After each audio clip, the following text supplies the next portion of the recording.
बोलो जयकारा, बोलो मेरे श्री गुरु महाराज की जय। श्री सद्गुरुदेव भगवान की जय। श्री नंगली निवासी भगवान की जय। श्री परमहंस दयाल जी महाराज की जय। अद्वैतानंद सच्चिदानंद प्रकाश। आगे एक व्यक्ति ने सवाल किया कि आर्य समाजी वेद व वेदांत को मानते हैं। श्री महाराज जी ने फरमाया कि आजकल हर मनुष्य शास्त्र की उतनी बात मानता है जितनी उसको उपयोगी हो, इसलिए किसी मतांतर के बारे में राय प्रकट करना मुनासिब नहीं। वेदांत शास्त्र 5 नाम है।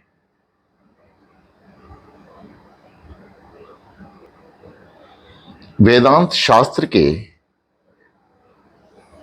5 नाम हैं। पहला उत्तर मीमांसा, दूसरा वेदांत, तीसरा शारीरिक, पांचवा भिक्षु, चौथा भिक्षु, पांचवा ब्रह्म सूत्र। इनका भाष्य 5 आचार्यों ने किया है।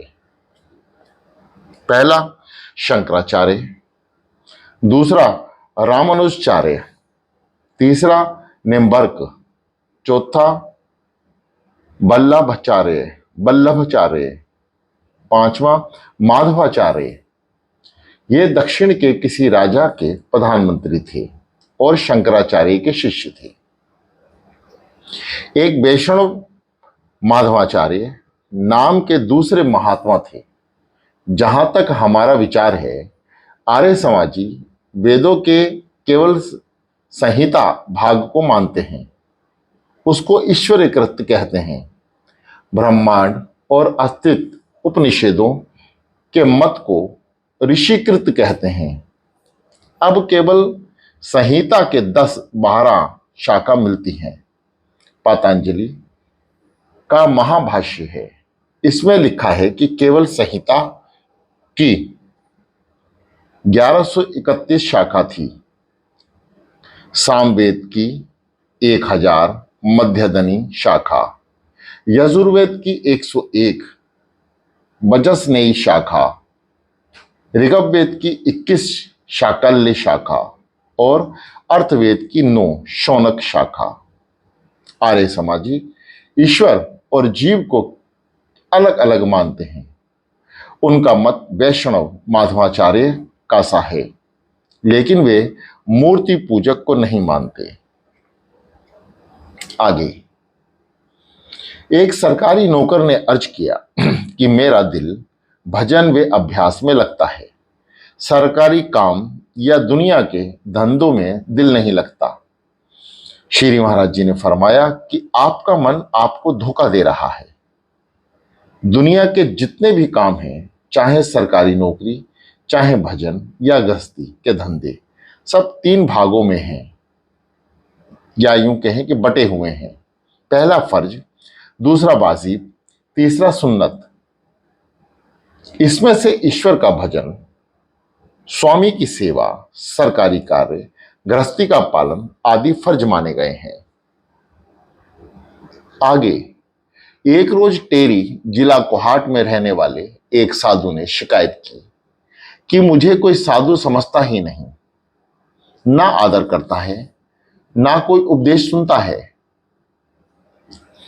श्री महाराज जी ने फरमाया, घर का जोगी जोगना, आन गांव का सिद्ध। 4 जगह साधु या किसी भी बड़े मनुष्य को आदर व सम्मान नहीं मिलता। पहला, जिस ग्राम या मोहल्ले में वह साधु पैदा हुआ हो या बचपन में रहा हो। दूसरा, उसके बचपन के साथी वे लंगोटिए मित्रों में। तीसरा, सगे संबंधियों में। चौथा, कुटुंब के मनुष्यों में। आगे एक सत्संगी ने कहा कि यूरोप और अमेरिका में रहने वालों ने कैसे कैसे कला कौशल निकाले हैं, जिनको देखकर अकल दंग रह जाती है। कपास व बिनोले निकालने, रुई से सूत कातने, सूत से कपड़ा बुनने, तिल से सरसों आदि के तेल निकालने, आटा पीसने की मशीनें, ग्रामोफोन, गोटे के तार बनाने व गोटा बुनने की मशीन, रेल मशीन गन, हवाई जहाज, गोया सब ही प्रकार के काम करने की मशीनें बना ली हैं। यहां तक कि खेत जोतने, बोने, पानी देने, काटने व अनाज अलग व भूसा अलग करने तक की मशीनें अलग अलग बन गई हैं। इसमें से एक मशीन भी हिंदुस्तान की निकाली व बनाई नहीं है, फिर भी हिंदुस्तानी अपने को बुद्धिमान समझते हैं। श्री महाराज जी ने फरमाया कि किसी को भी अपने से छोटे या अपने को किसी से भी बड़ा मानना अच्छी बात नहीं मानी जा सकती, लेकिन इतना कहा जा सकता है कि 3 गुणों के भेद से हर काम 3 भेदों में बट जाता है। हिंदुस्तानियों का सदा से ये भाव रहा है और कभी अभी तक कुछ ना कुछ चला ही आ रहा है कि जिस काम से आत्मोन्नति हो और सात्विक रीति से किया जावे वही सर्वश्रेष्ठ और करने योग्य है। दूसरे जीवन निर्वाह के लिए भी जो राजसी काम किया जावे उस काम से ज्यादा मनुष्य लाभ उठावे और मिलकर करें, ताकि जैसी बेकारी छोटे पेशे वालों जैसे किसान, जुलाहों आदि में अब फैल रही है वे ना फैले। कल कारखाने बनाकर और उनको चलाकर थोड़े से कारखानेदार के अमीर बने बैठे हैं, वे ना हो रुपया फैला हुआ योग्यता के अनुसार सब पर पहुंचता रहे। मारधाड़ वे दूसरों की संपदा वे देश छीनने के लिए जो तामसी हथियार निर्माण हो गए हैं, जैसे मशीन गन, गोला वे बम, बरसाने के लिए हवाई जहाज, ये कहां तक अच्छे व प्रशंसा के योग्य हैं। यह हर एक की प्रकृति व स्वभाव की बात है। आध्यात्मिक उन्नति के चाहने वाले राजसी व तामसी कामों को कभी भी अच्छा नहीं कह सकते। आगे एक व्यक्ति ने सवाल किया कि पूजा किस किस तरह की जा सकती है। श्री महाराज जी ने फरमाया कि पूजा 3 प्रकार से होती है। पहला सात्विकी, दूसरा राजसी, तीसरा तामसी। भागवत में इनको आग, धुआं व लकड़ी वर्णन किया है। तामसी पूजन काष्ठ के समान है कि जिसमें धुआं छुपा है। राजसी पूजन धुएं की तरह है और सात्विक पूजन प्रत्यक्ष अग्नि के समान है कि जिससे भोजन बनाना, यज्ञ, हवन आदि सब कार्य सिद्ध हो सकते हैं।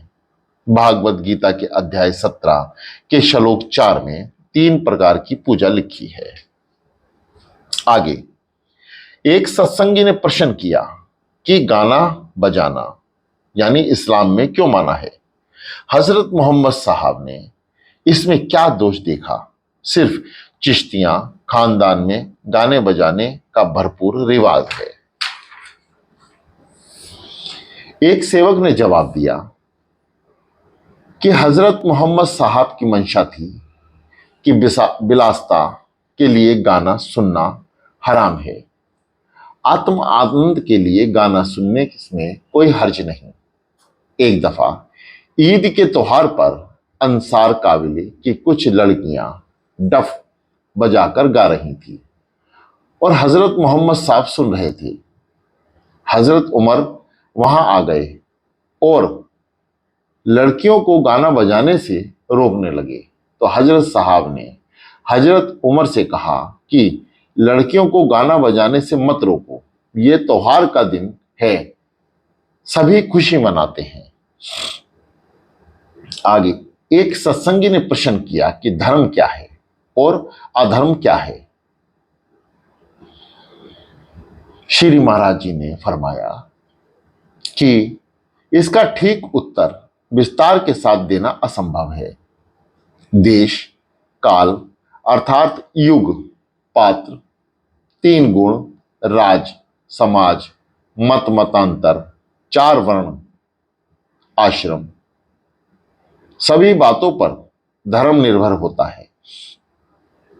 हिंदू धर्म में चार वेद, छह शास्त्र, 18 स्मृति, 18 पुराण तथा कई इतिहासों में धर्म का वर्णन है। इस कारण से माया के स्थापित किए धर्म से लगाकर मनुष्य के बताए धर्म तक के वर्णन करने में थोड़ा बहुत अंतर भी दिख पड़ता है, लेकिन इस अंतर की वजह से उनमें से किसी को भी अधर्म नहीं कहा जा सकता। एक राजा का चलाया हुआ धर्म राज्य बदलने पर दूसरे राजा के राज्य में पूर्ण रीति से नहीं चलाया जा सकता। इसी प्रकार समाज या मत या मजहब या राज्य के बदलने पर भी प्रचलित धर्म दूसरे समाज आदि के लिए लाभदायक नहीं हो सकता। इसलिए अपने ऋषि मुनि, पीर पैगंबर, बूढ़े बूढ़ों और राजाओं ने जो बात जिस समय के लिए प्रचलित की हो, इसी को धर्म मानकर उसका पालन करना ही धर्म है। विश्वव्यापक धर्म यह हो सकता है कि परमात्मा अर्थात खुदा जिसने यह संसार रचा है और उसके जो नियम धार्मिक पुस्तकों में लिखे हैं उनका पालन किया जावे। उसके पैदा किए जीवों में से सांप, बिच्छू, शेर आदि भी हिंसा नहीं करनी चाहिए। जिसने उन नियमों को बनाया वही ठीक तरह जानता है जब उसकी बनाई किसी चीज की जरूरत नहीं रहती तब वे स्वयं नष्ट कर देता है। सिमुर्ग, हुमा आदि का वर्णन पुस्तकों में है। बहुत से बड़े बड़े पशु पक्षियों के ढांचे जो जंगल में पड़े मिले हैं वे खोद कर निकाले गए हैं और कई देशों के संग्रहालयों में रखे हैं। ऐसे जानवरों का अब पृथ्वी पर कहीं पता नहीं लगता, गोया अब उनकी जरूरत ही नहीं है, उनको मिटा दिया गया है, उनके सिर्फ निशान रह गए हैं। इसी प्रकार बहुत बातें जो धर्म मानी जाती हैं अब प्रचलित नहीं है, सिर्फ उनका वर्णन उस देश, राज्य, समाज, मत व मजहब की पुस्तकों में रह गया है। आगे एक व्यक्ति ने सत्संग में जिक्र किया कि एक महात्मा के पास बहुत रोगी आए थे। किसी को कोई भी रोग हो वह अपनी धूनी में से राख उठाकर दे देते थे और फायदा होता था। ये क्या बात है? एक सेवक ने कहा, इसमें तीन बातें हैं। एक तो दवाई का अपना गुण होता है, दूसरे रोगी की श्रद्धा,